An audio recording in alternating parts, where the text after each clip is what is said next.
Hello, everyone. Welcome to today's show with SportsbookReview.com. I'm your host, Lee Martin, here to talk some UFC.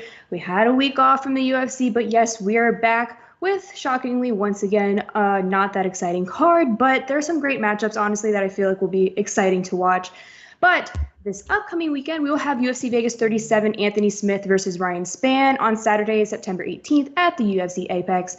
And joining me, like always, today, we've got the Dream Team back together, sharing their breakdowns and picks. We have SBR's UFC expert, David Manyun, and MMA Mania's lead host, Matt Ryan. Now, before we get into all the good, juicy stuff, like always, just real quick, give this video a like, subscribe to our channel. That way you never miss a show with us. And for all my non-UFC fans, yes, it is football season right now, so that means our SBR's Pick 6 football contest is here, and it's super fun. I just announced the winners of Week 1, so if you haven't seen that yet, go to our YouTube page and check out our winners. We had 10, I listed off the top 10, but there are $50,000 at the end of the season that you can share your prize for that. And weekly, it's like $1,600 a week that we give away in cash prizes. It's totally awesome. So just go to sbrpicks.com/pick6, register there if you're not registered. Again, it's super fun. But let's get into UFC. Now, like always, I feel like whenever we have a week off, I feel like it's been years since I haven't been talking about UFC. But like always, I want to do a recap of the previous event, and that was UFC Vegas 36 Brunson versus Till. That was on September 4th. And for me, I don't even remember how my picks went. I just remember I had Till for the main event, and I was so surprised with that outcome. Oh, I had Tom Aspinall too, and I was not surprised by that outcome. I won with Tom Aspinall. But like always, I want to hear how your guys' picks went, how the night was for you guys. And I'll start with you, Dave, for your recap for UFC Vegas 36. It was going great. Do you know why? Every British fighter was winning, and then Darren Till had to come into the main event and blow it for us.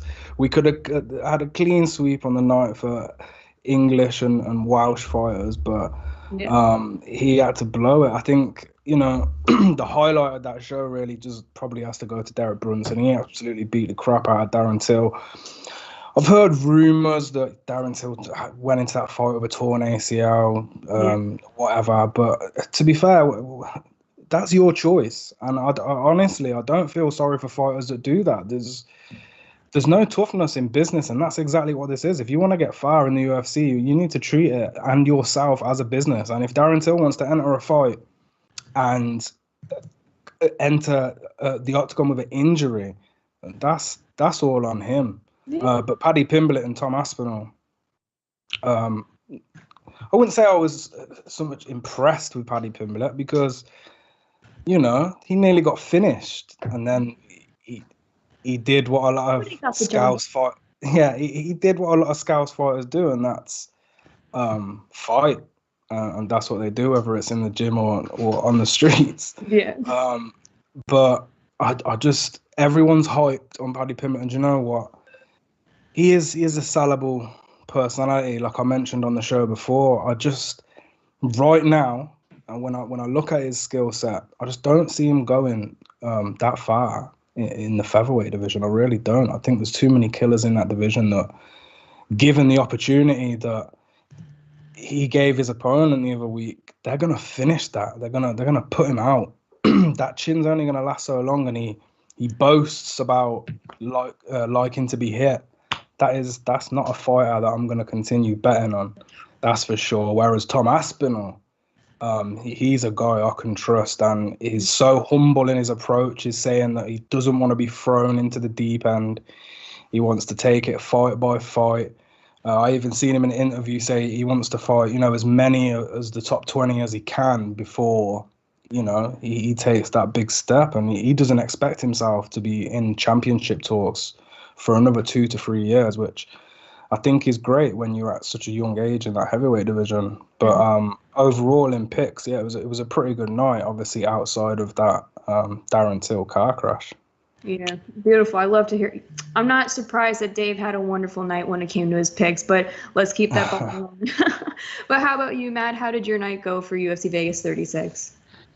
Well, wasn't that great. Glad Paddy won his fight, and I again apologize to all Scousers because No, I'm a very tired human being. I've been running myself ragged, getting ready for the inevitable depression that is pro football season. So, just dealing with the waylay of feelings of that. But not the worst. Excited to be back here on the show with y'all and to talk about a card that might surprise some people or just give Dave a lot of agita. Yeah, no, as I was looking at this card, it's like it's not the greatest card, but there are some good matchups when you look deep into it. For example, the first fight that we're going to break down, that's one of my favorite fights that I'm looking forward to. So why don't we just get into our main card breakdown then? So to start off the main card, we have middleweight Joaquin Buckley versus Antonio Arroyo. Via BetOnline, Buckley is -200 and Arroyo is +170. Dave, I will begin with you for your breakdown and pick for this first matchup. Okay, I'm gonna sound like a broken record, but this is just not, it's not a main card. No, it's not. Where I want to start splashing money on. It really isn't. Now, first of all, with Joaquin Buckley, head kick alert, and I'm not talking about Buckley and his once-in-a-lifetime spinning back kick that he landed on Impa Kasangane. It's Antonio Arroyo. He's got some lethal kicks. But Arroyo, he hasn't really impressed since joining the UFC. Obviously, he's lost both of his fights since that Dana White Contender Series contract. Now, the Andrew Muniz loss, that isn't, looking back, that's not such a bad loss. But if you're going to make any run at this division, these one-dimensional fighters like Darren Wynn, they should be winnable fights. But, in saying that, Arroyo is also quite one-dimensional himself. He's a kickboxer at heart. And as I mentioned, them kicks are lethal, which is always a concern when your previous loss was a head kick to Alicio Di Chirico, which hasn't aged very well, has it, for Joaquin Buckley. I think it's going to be in the pocket, an area where Buckley will be pushing towards and where he'll find success. I think Arroyo is going to struggle there. His defense in that position is very worrying. His low hands, it's not a good sign, the low hands that he has quite often. The defense is just not there. It's completely out of his comfort zone. Arroyo throws them beautiful kicks at range. And if you hang on the outside, he's definitely going to have fun with you like all day long, all 3 rounds if Buckley's on the outside. It's a winnable fight for Arroyo, but we know that Buckley is most likely not going to do it. It's going to be pressure, get inside. He's going to remove them body kicks from Arroyo, high kicks, low kicks, and, them kicks will shut off your liver. So I know, especially coming off a head kick loss, that Buckley is going to be extra careful when it comes to that. And Buckley, he's not the most technical of strikers. He's quite stiff, and he can be defeated by a guy like Arroyo. And despite the Brazilian owning all the size advantage in this, I just think Buckley, I think he's just had too much experience fighting with bigger guys, and he knows exactly what to do. His head movement's not too bad. He's going to bob and weave his way into the pocket, rip up the body. Arroyo's hands will drop, like I said. He's going to be protecting himself, and then I feel like Buckley's going to put his lights out. Now, that's the most likely outcome, in my opinion. But as always, this is the UFC, and we can't be sure how Buckley's feeling after that previous head kick KO. And in terms of betting, I have to stay away from it at -200. If Buckley was -130, 140, I'd be all over it. But that -200 line, that is just not for me. After that Kasangane knockout, naturally, there was all this hype on Buckley. But he's still very green, as Di Chirico proved, and he's young in the UFC, and he's got a lot to learn before I can trust a guy that's got a 66% implied probability at -200. That's just not a price for me. If you are confident in Buckley, I mean, you can throw him in a parlay if you want, but even still, for me, it is a stay away. I'm gonna pick Buckley, just brute force, power. As I say, get inside that pocket and turn Arroyo's lights out, but it's not something that I'm super confident in. Well, how about you, Matt? Do you have a different pick than Dave, or do you have about the same breakdown? No, the outlier for Arroyo here, outside of him being 0-2 in the UFC, it's who he went up against. He lost a Duran win in his last fight back in December, and then in his debut back in November of 2019, he lost to Andre Muniz. This is a step-up fight for Arroyo. Duran wins, obviously a top-flight competitor sitting on the learning tree of former UFC heavyweight champion and light heavyweight champion Daniel Cormier. Great wrestler, so if this fight goes to the ground, the deeper this fight goes, honestly, the better it is for Buckley. Even though Buckley had that big knockout, he got a performance of the night twice for his wins over Jared Wright and the Kasangane knockout that Dave spoke about earlier. That was actually the 2020 knockout of the year, according to the UFC. The deeper this fight goes, it serves better for Buckley, even though he has those knockouts. All of Arroyo's losses in the UFC have come by decision. All of them have been, I believe, in the baby cage. So all of these signs look towards Buckley, but I'm going with Dave here. I'm staying away from this fight. Buckley, to me, is the favorite, but there's a lot of outliers on both sides of the ball field here that make me uncomfortable laying anything down on Saturday night. So I have a question. The fact that Antonio Arroyo has never been knocked out, do you think Buckley is, because he kind of proved that he has a chin, do you think Buckley would be the first person to knock him out? I know Buckley has that potential, and he's very powerful. But do you think he would be the first person in the UFC to knock him out? I feel like if a knockout's going to come, it's going to be a flash knockout early from Buckley, or he's going to tire him down, pull the Homer Simpson gimmick, and just wear him down, and just set up for a head kick knockout. Because that's the thing. Arroyo loses rounds. He's losing by unanimous decision, so he's getting swept on the scorecards. So he would need to have more resolve, be more aggressive, so he could open himself up early to get dropped or just get tired later in the fight. Because I'm also thinking, because I have this fight in my top UFC picks, and I kind of like Antonio Arroyo for this fight, just because he lost his 2 other bouts because he was out-grappled in those bouts. And Joaquin Buckley, he's not going to be grappling. I don't think he's going to be grappling. He's only secured 1 successful takedown in the UFC in all of his fights. That's why, Dave, do you think Joaquin Buckley can potentially knock him out if he has no finishes, or if he hasn't been knocked out yet? Is my main question. Do you know what I used to look at fights in that light where, oh look, this person's never been knocked out, and it went against me so many times that I've just totally ignored it in my handicapping now, because when you're in a fight, I don't think it really matters. And when you've got a guy with such power as Buckley has, it can be a problem, and that's one of his highlight, attributes is his strength and his power. And you mentioned he's only got 1 takedown, and that's because his offensive wrestling is not all that good, but he's got that just that brute strength where he can hold guys against the cage, and he can really close that space off and put Arroyo, as I said before, just in a position where he's not comfortable. And if Arroyo doesn't get out of there quick, I can certainly see it being a knockout. But take that with a pinch of salt. And if you do like Arroyo, I wouldn't blame anybody for taking their chance on a lot of the dogs that are on this card, particularly the main card, because it's a bit rough. It's the matchmaking just seems to be, I guess spot on, because picking a solid winner for a lot of these fights is quite difficult, and the same goes for Buckley. Yeah. Well, I guess we shall see, honestly, because now I am definitely, I know Antonio Arroyo keeps his hand down, and I added that in my breakdown. Like, that worries me against someone like Buckley that's very powerful. So if he can withhold, if he has a strong enough chin, then I feel like we're good. But I guess we'll see how his chin goes on Saturday night. But again, via BetOnline, if you guys want to get in on the fight via BetOnline, Buckley is -200 and Arroyo is +170.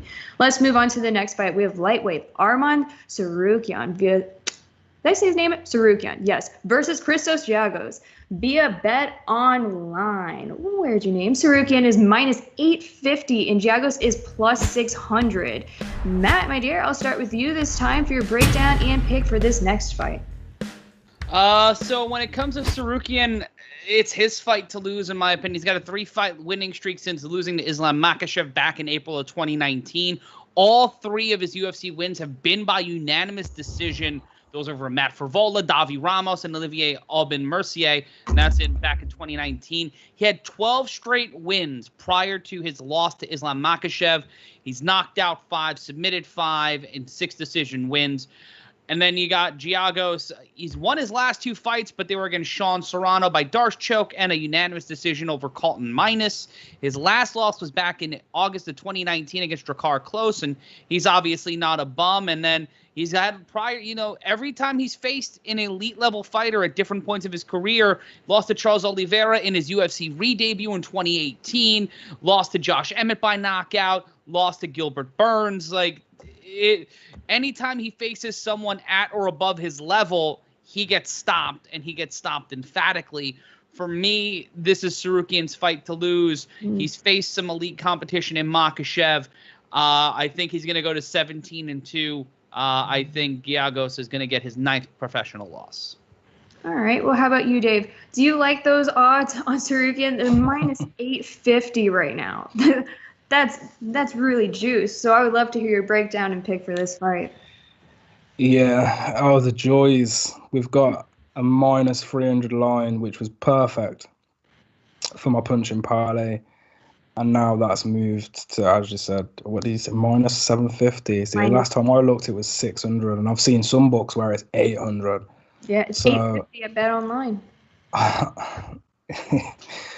I know, look, and that's what's going to happen. I'm afraid people are getting on these fighters, and it's I want to say the word sharp, but it's not really, because you still only got minus 300 on him on opening, and that's continuing to rise. I wouldn't be surprised if we saw 1,000 by fight night, because there's not a lot to be confident in on this card, and Tsarukyan's one of them guys where you can be. Now, with that value being destroyed, it's another fight where I'd feel just uncomfortable recommending people to bet, like paying 6 or 7 units to bring back 1. It's just insanity. And look, Tsarukyan he's more skilled than Giagos everywhere in this fight. Striking, wrestling, cardio, everything in between.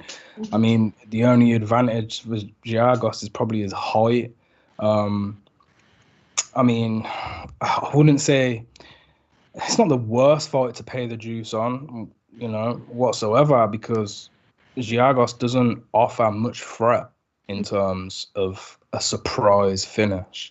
And there's no way, there's not a chance on this earth that if this fight goes to decision, that it's going to go in favor of Giagos. So, if you must make it a parlay edition, but even then it's not going to add much. It's not going to add much to your odds. And as I said before, it's just rough. I struggle to pay anything above 3 units. I mean, I feel maybe I'm being a bit harsh here, because Tsarukyan, he's gonna have to mind them submissions, because it was Giagos' last fight. The Darce choke comeback. He was losing the first round, and then he came back. He got the Darce choke, but it was Sean Soriano, and Tsarukyan is such a smart fighter for his age. He's only 24 years old. This kid is one of the future prospects of this company. If they keep him, his only UFC loss came against the best wrestler in the division, Islam, and it's just tough to go any other way than Tsarukyan. And outside of Makhachev's wrestling, Islam Makhachev's wrestling, I genuinely believe that Arman can out-grapple anybody in this division. Plus, he's a Georgian fighter fighting out of Russia. You could combine them to two of the most dominant countries in the UFC currently. Who's gonna fade this type of guy? Because it ain't me. And it's not just the grappling; is so well rounded. But like I said, other than maybe a shock submission or a crazy, highly unlikely knockout,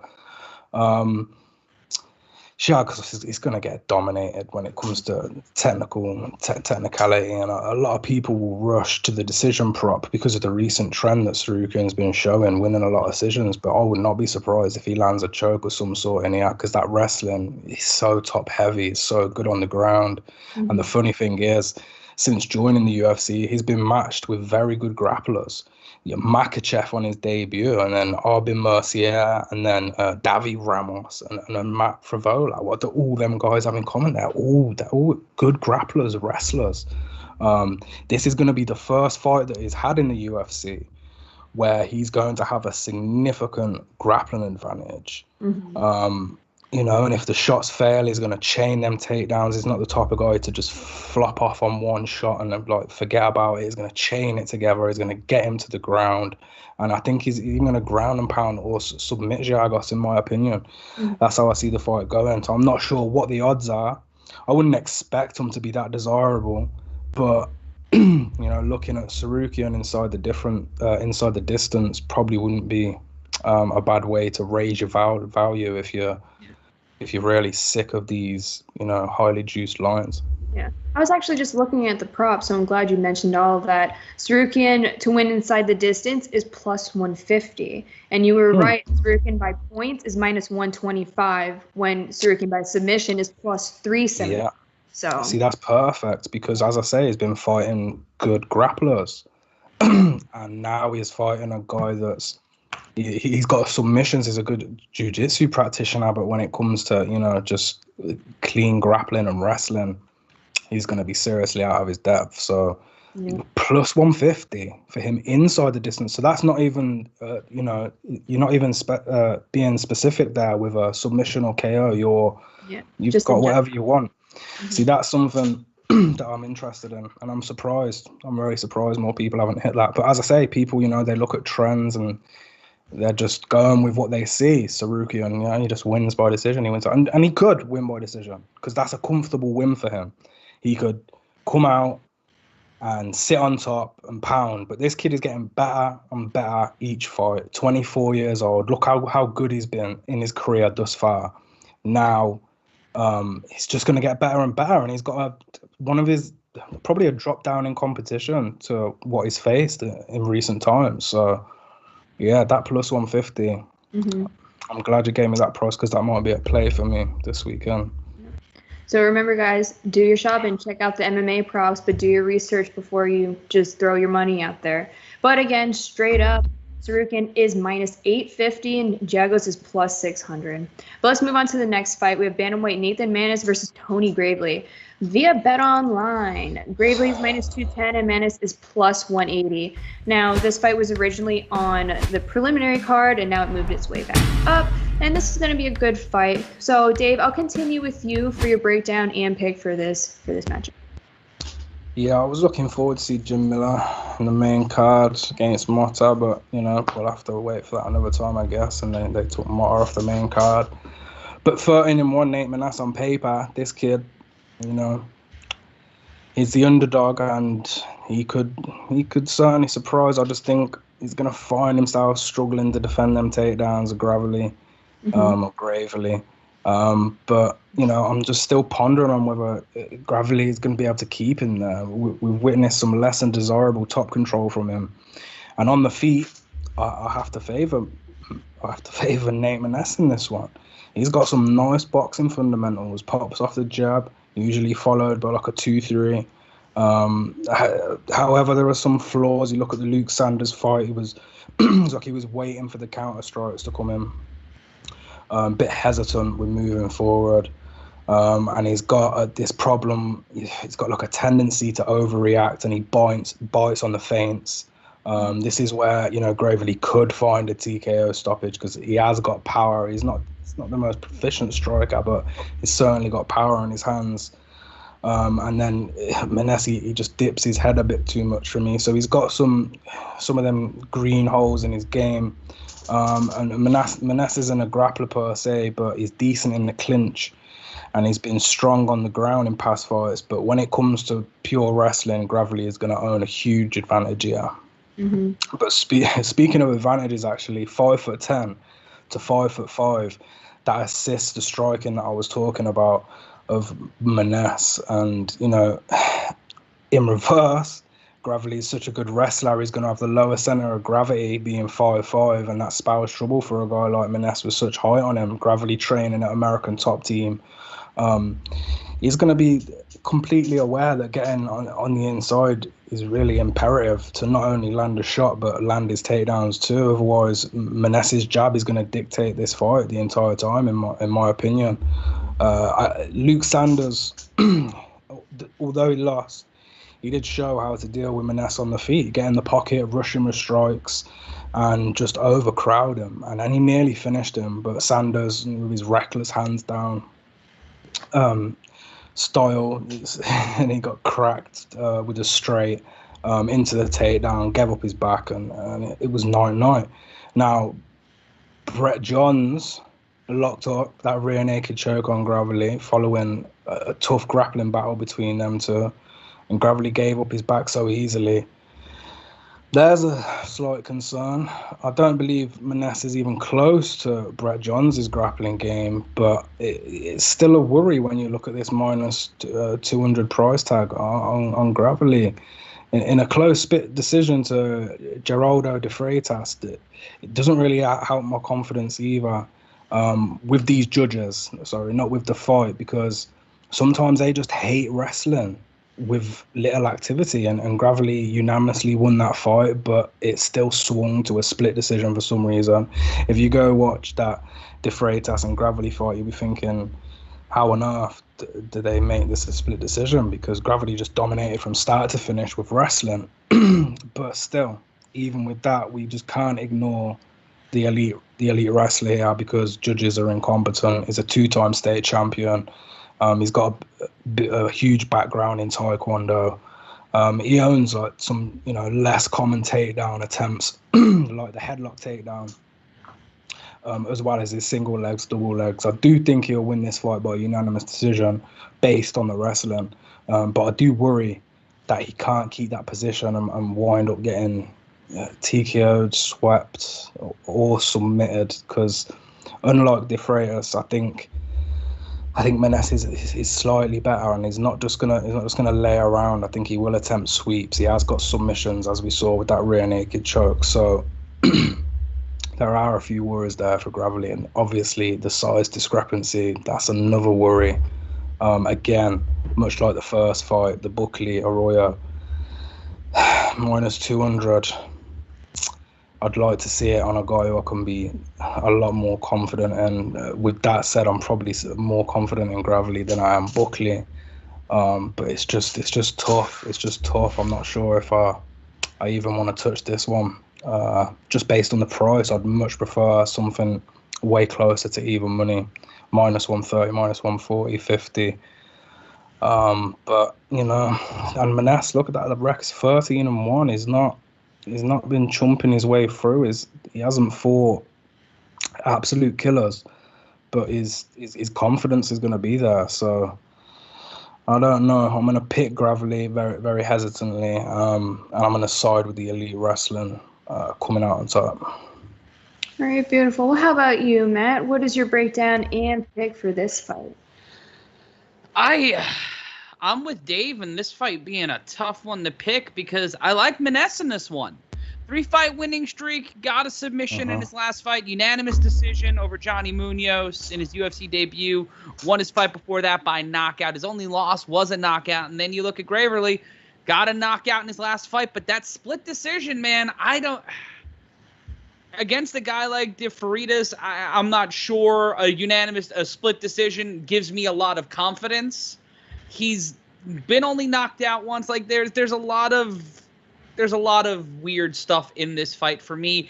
I'm staying away from this fight, but if you want to put a parlay on this, maybe Meneses later in the fight, late round, maybe take the over in this one and not the under. But there's a lot of garble in this fight for me. All right. If you guys do want to get on the fight straight up via BetOnline, Tony Gravely is minus 210, and Meneses is plus 180. Let's move on to this next fight. We have women's flyweight. This is another fight I'm excited for. Ariane Lipski versus Mandy Bohm. Via BetOnline, Bohm is plus 100 and Lipski is minus 120. Matt, I'll continue with you for your breakdown and pick for this women's fight.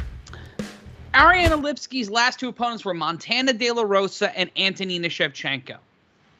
This is Mandy Bohm's first fight in the UFC. Well, I believe it's her second fight in the UFC. Her last fight was October of last year, where she got a unanimous decision win. And all of her fights, except for 2 in her career, were in German MMA Championship. This is a fight where Mandy, I believe she's 32. She trains out of SBG Ireland, but she hasn't had that elite level of competition yet. For me, this is a trap fight for Ariane Lipski. I think she gets the win. Yeah, I'm definitely backing Ariane Lipski in this. The only thing is her output. She has a very low output. And with her grappling, she's good on top. But when she's on bottom, she's in trouble, in my opinion. But I do like her in this matchup. So I want to hear what Dave has to say for Lipski versus Bohm. Yeah, the German Bohm making a UFC debut. And some would say who better than Ariane Lipski, who's on a 2-fight losing streak, to assist in promoting German MMA. I see UFC. I know what you probably want to happen. But this is the women's flyweight division. Typically, outside of the top 5, it's a difficult division to make predictions on. Bohm's striking isn't that bad, but she walks around like Floyd Mayweather with her hands down all the time. And this is exactly where I could envision Lipski catching her with an aggressive combo. The Muay Thai background of Lipski, that's one of her main assets. She's great in the clinch, which is also something you'll notice Bohm will move to during her fights. She's had a lot of success here, but against Lipski, I'm not sure if striking in the clinch is the way to go when it comes to grappling. I don't really fancy either of them, but it's tough for Lipski because she's been fighting such a high level of competition. Lipski's takedown defense looks horrid, but when you're fighting Montella De La Rosa and getting ragdolled, it's hard to make comparisons with Rosa owning such, refined grappling offense. But that clinch, if Bohm does get into the clinch, get this fight to the ground would be what I'd be advising her if I was a coach. Lipski doesn't show any will off her back.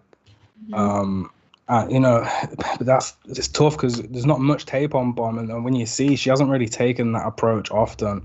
I'm not sure a gym will be clued up to that game plan or even wanted to do that at all. Now, standing in the striking, I think Lipski can seriously take control here. The lesser experience like Luana, Carolina, it looks real simple for Lipski. And I know her UFC record is 2-4, but she has fought like some seriously tough girls real quick. I think it's going to be Lipski owning a stand-up war here, or I can see Bohm locking that Muay Thai plum clinch into a takedown and maybe owning the Brazilian off the ground. That's the 2 most viable path to victories I see for both of them girls. But I'm going to side with the former. I put faith in the experience of Lipski paying off. Lipski, she does have power. You listen to some of her strikes, boy, they crack. She's got the 2-3 counter twos, them Muay Thai fundamentals there. I think they're going to own Bohm, who's got in the stand-up, it's just like a basic jab, and outside of that jab, she doesn't really offer much on the feet. So Bohm really, in my opinion, does need to get that grappling going. That's Lipski's weak point. I just don't think she will. So I'm gonna have to side with Lipski, and we're actually getting some okay odds on this one. I'm not sure which way the line's moving.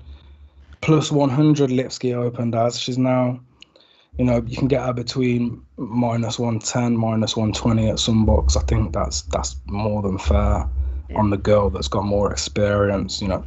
Despite her losing streak, as we mentioned, she's not losing to bums, and she's certainly not losing to people making their UFC debut. So yeah, I'm gonna side with Lipski in this one, and I wouldn't even be surprised if she gets a finish. But you can get some beautiful odds on that if people like the props and like to stake less for a nice reward.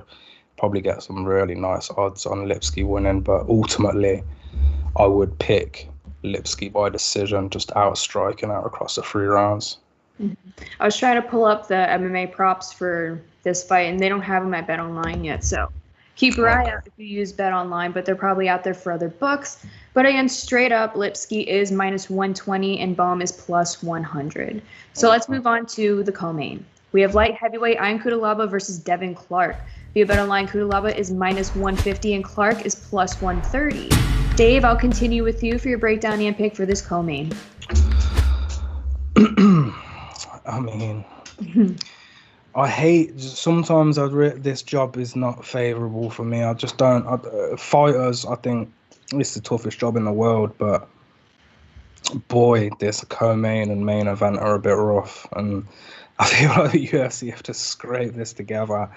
Devin Clark, no disrespect, but he's one of the most easily readable fighters in the UFC. Now, he's good at what he does, I'll give him that, but if he's matched against a fighter who can out-strength him, he's going to be in trouble.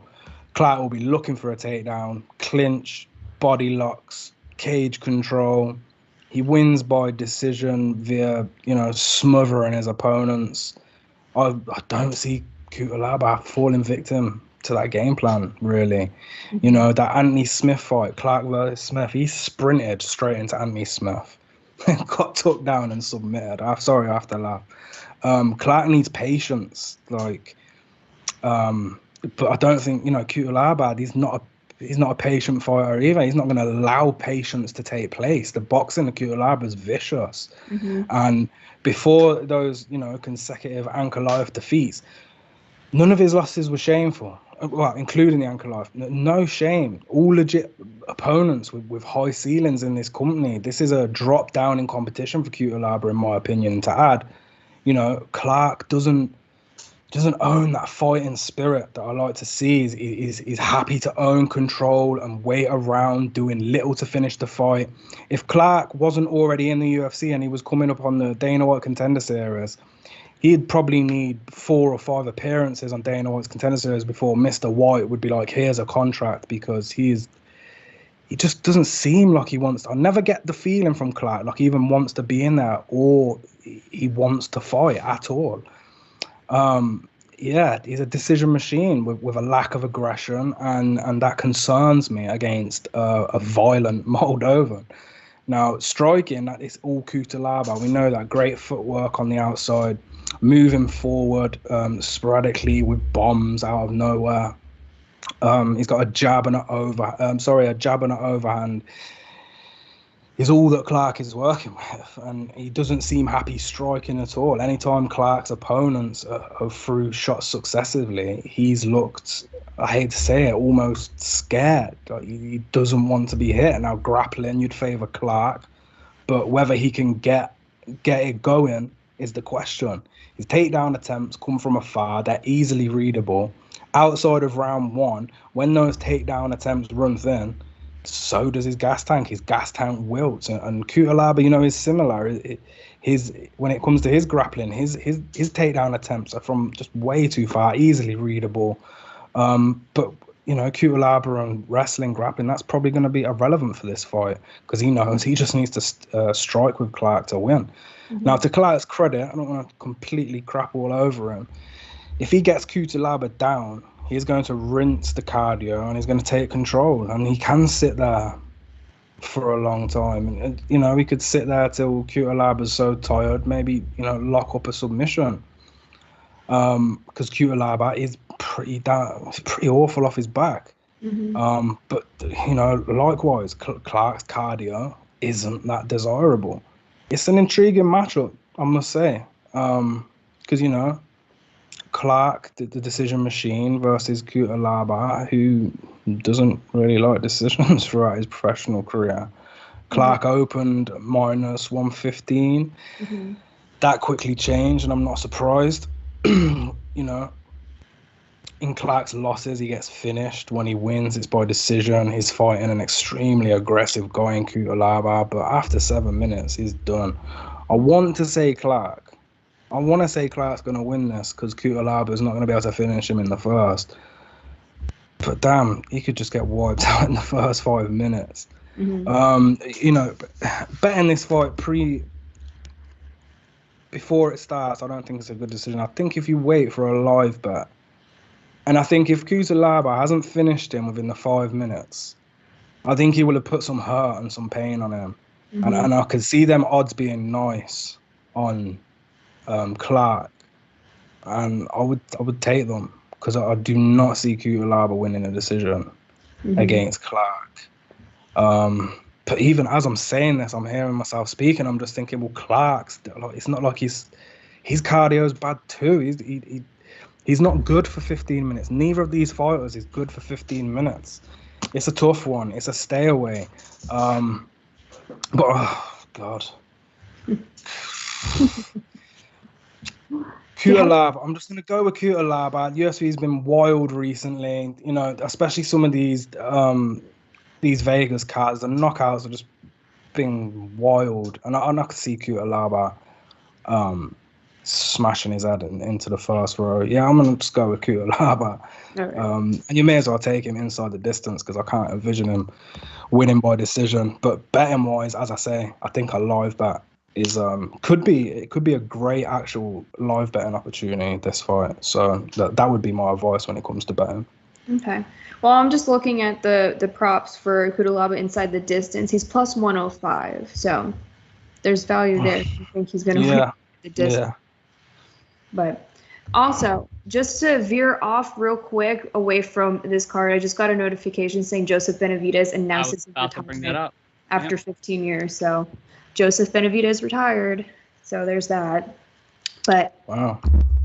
But anyway, Matt, let's go to you for your breakdown and pick for the co-main. Yeah, hell of a career to Joseph Benavidez. Bucket a win on that one. Good luck in retirement. This co-main event is annoying. Same thing with the main event of this card. Devin Clark, he just fought Anthony Smith back in November. He stepped into a triangle choke.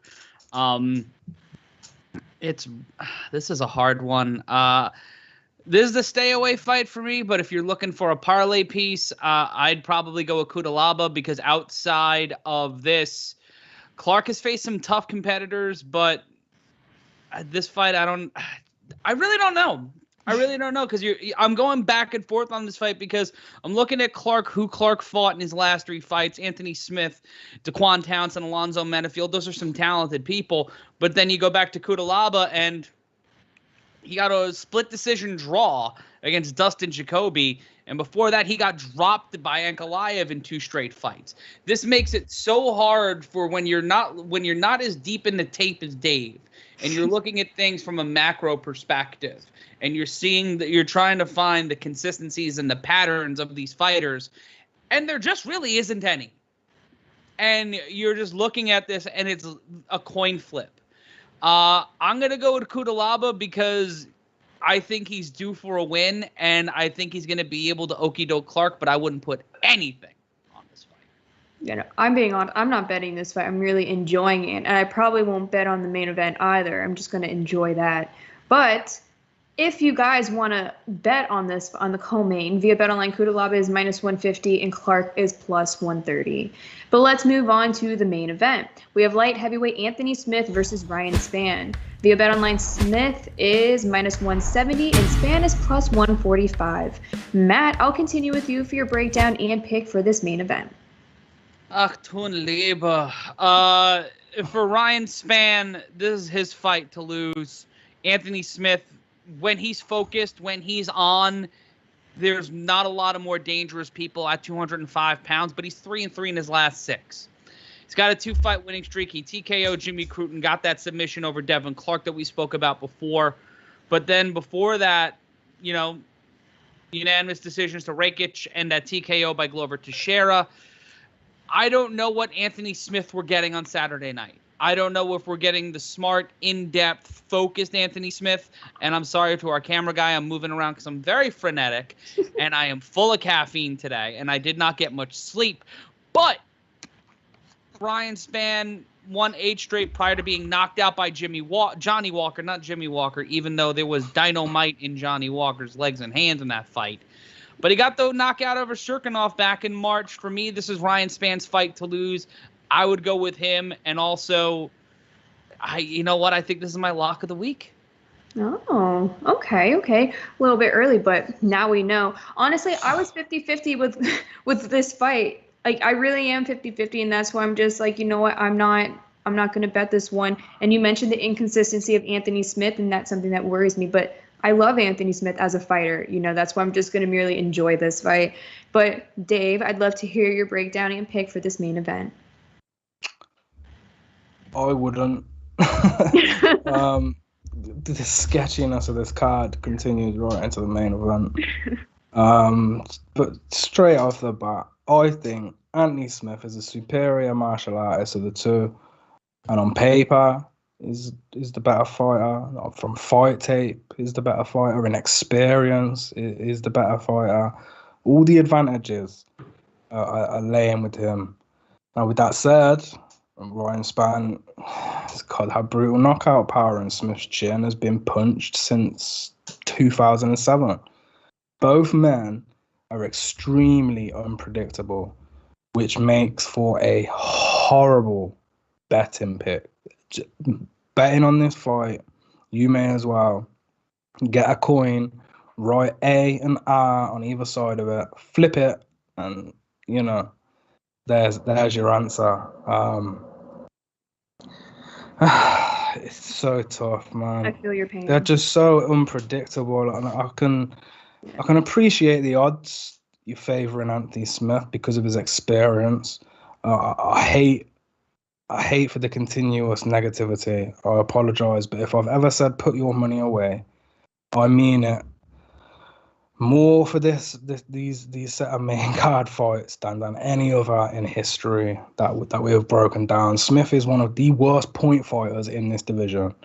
But then Spann has been finished on multiple occasions, something that Smith is very good at pulling out of nowhere. No, I'd love to see people's tickets on Anthony Smith inside the distance, because attempting when this guy is going to win a fight and do it inside the distance, which I think 90% of his career is done, it's just impossible. The Jimmy Crute scrap, so impressive, nice leg kicks, working behind that jab nicely.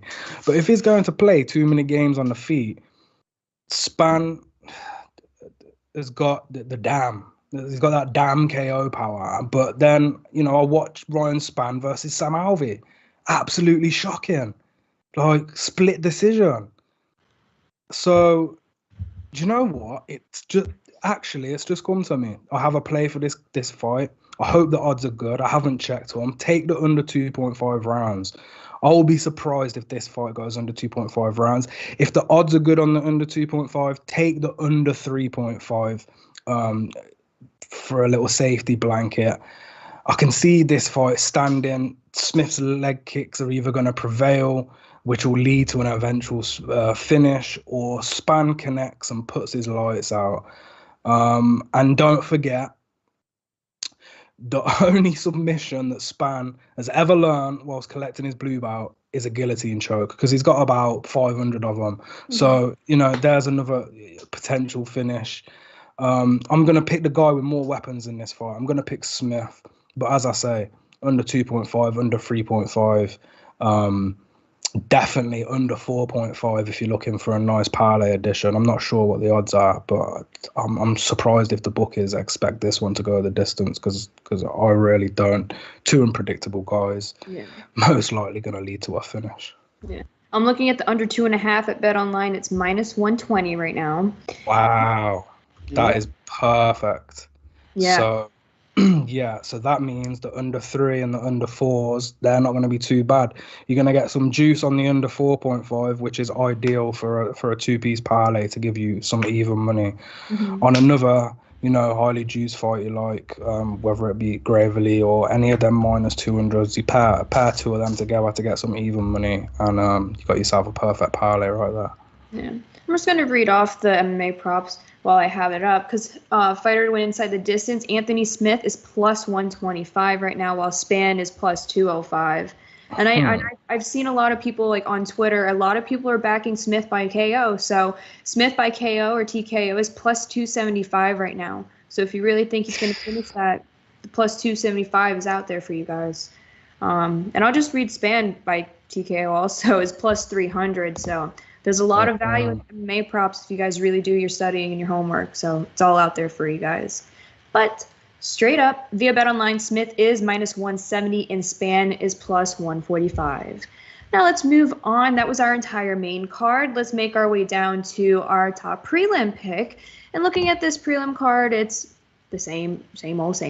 And I would say there's two fights that really stand out to me at first glance. Penny Kianzad versus Raquel Pennington and Montel Jackson versus JP Buys. And Dave, I have a question for you. The odds on Montel Jackson, where is his name? I just had him up. I know he's incredibly juiced. I think he's like -650 against JP. Montel Jackson, -650 and JP Buys is +475. And I know Buys had a rough UFC debut. So do you like those odds on Montel Jackson at -650? Do you think he's priced way too high? I don't like them, but it's tough to go against him in this fight. It really is. I think Buys is not gonna have the grappling ability. It was Brett Johns that Jackson lost to, I think. Again, we mentioned him before.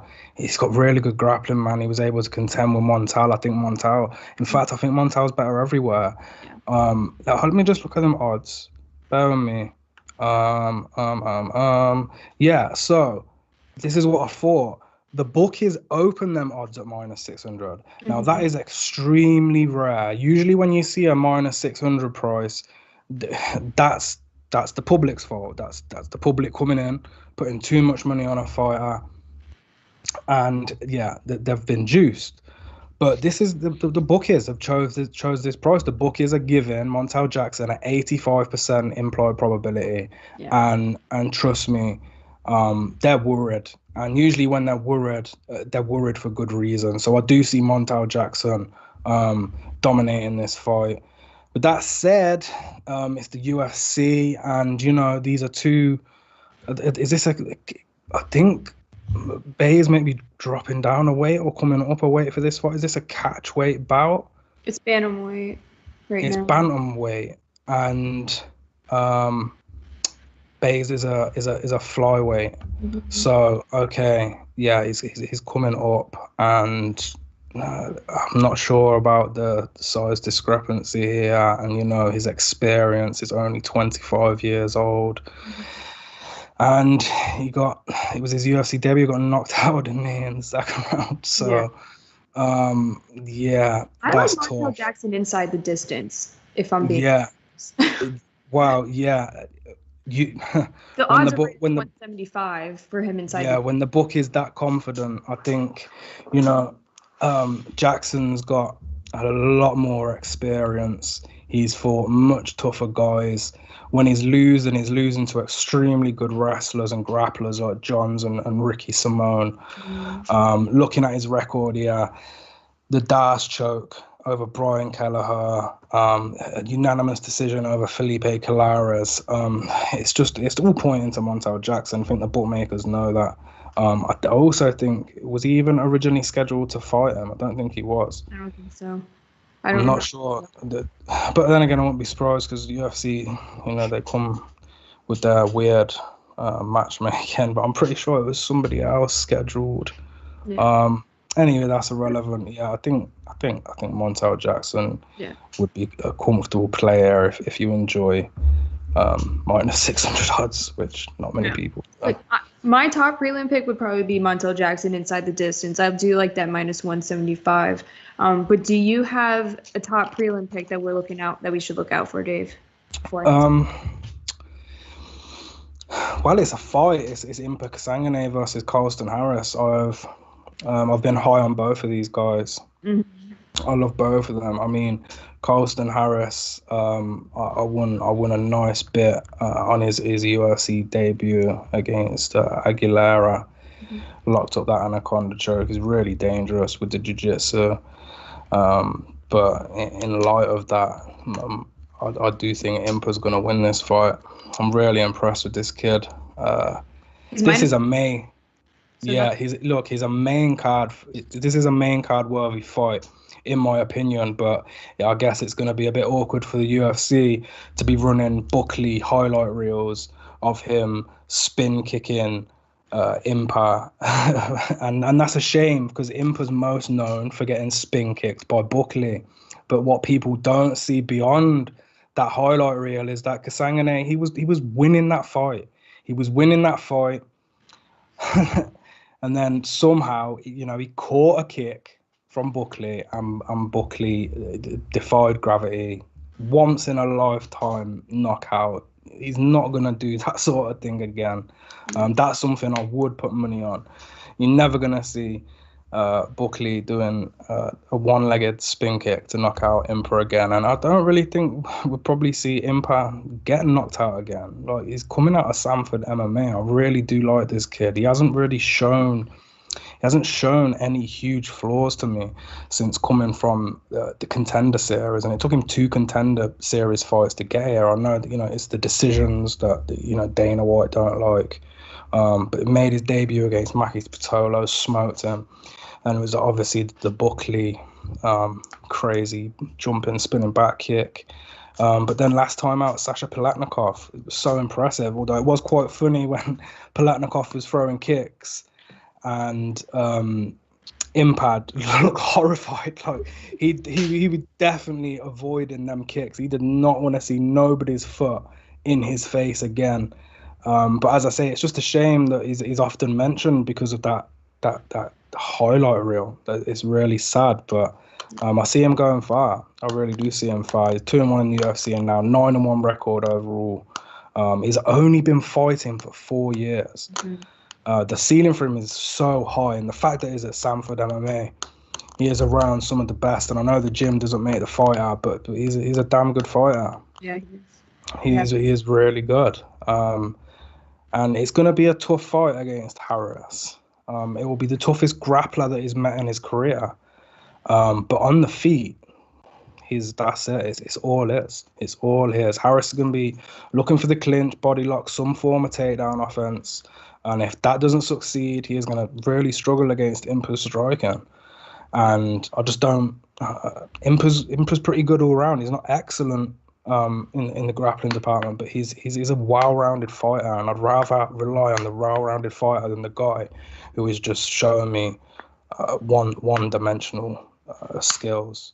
Yeah. So Impa, what odds did you say it was at? He's -120. Harris is +100.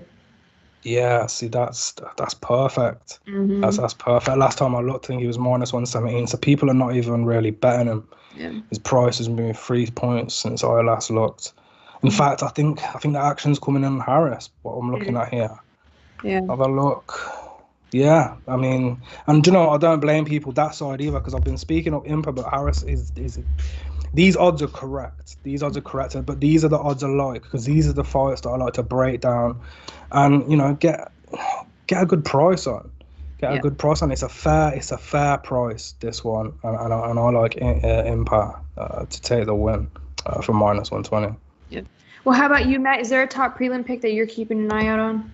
Yeah, I'm taking a look at the fight you were talking about, Lee, just a moment ago, Canizad versus Pennington. Let's take a look really quick, because I know we got to get off the air in a second.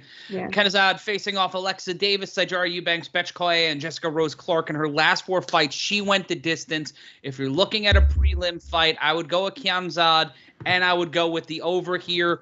Look at a win by points. And when you take a look at Pennington's last couple of fights, her last win against Marianne Renaud was a victory, but she's lost 3 of her last 5. All of them except her loss to Amanda Nunes were to the decision. I like this fight for Penani Canizad. And Canizad is +108, while Pennington is -128. And you mentioned the over. The over 2.5 is juiced at -325. So the dog odds on Canizad are decent. But let's move on before we run out of time to our lock on the card segment. And looking at this card, this is like a tough lock card for me. But if I had to choose one, I'll say Ariane Lipski, because that's my favorite fight too. So that's the one I'll be really watching. But I want to hear what you guys have for your potential lock on the card. Dave, I'll start with you. I mean, we can take the easy path here and say, Arman Tsarukyan. He's definitely good. We could take another easy path and say Montel Jackson. Even Erin Blanchfield, I think she's going to smack Sarah Alpar all around that cage. Mm-hmm. But for good odds, if you want some, close to even odds, and that's what I'm going to do rather than taking the obvious lock. Yeah. Impa Kasangane, for all the reasons I just mentioned, and because the money is coming in on Carlston Harris, you might even want to wait till fight night, because Harris opened at plus 130, is now plus 100. When a line is going in that direction, much like the stock market, it's most likely going to continue that way, and I think it will. Yeah. So, a bit of patience. You might even get Impa at plus money. And I think when it comes to striking, Harris is going to be really outclassed. And I like his chances this weekend. Beautiful. I know, Matt, you mentioned your lock on the card earlier. If you can just remind everyone that's just tuning in what your potential lock on the card is for this Saturday. Yeah, it is in the main event, and I'm taking Ryan Spann over Anthony Smith. All right, beautiful. And I'll just read off those odds again for everyone. Anthony Smith is minus 170 and Spann is plus 145. So those dog odds. Those dog odds are pretty good. But that's all that we have for our main card breakdown for UFC Vegas 37. Anthony Smith versus Ryan Spann. Again, that's going to be this Saturday, September 18th at the UFC Apex. Now, if you're not following the guys on Twitter, you definitely got to give them a follow. You can follow David D Mannion _ and you can follow Matt at M Ryan Consulting. And while you're at it, just give SBR a follow at SBR Sports Picks. And if you want to find more breakdowns and picks regarding UFC, just go to sbrpicks.com/UFC. And for all my football fans, yes, our annual SBR, our Pick 6 contest. How can that miss my brain? You see where I'm at. I am moving countries, so I'm out there. But for all my football fans, just go to sbrpicks.com/pick6, register, make your 6 picks weekly if you're already registered. This is a fun contest. There's $1,600 a week in prizes, so you definitely don't want to miss out on that. So again, I wish you all the best of luck this weekend and on all of your picks. Hit us up on Twitter if you want to chat, and I'll see you next time for our show. Have a good one. Oops.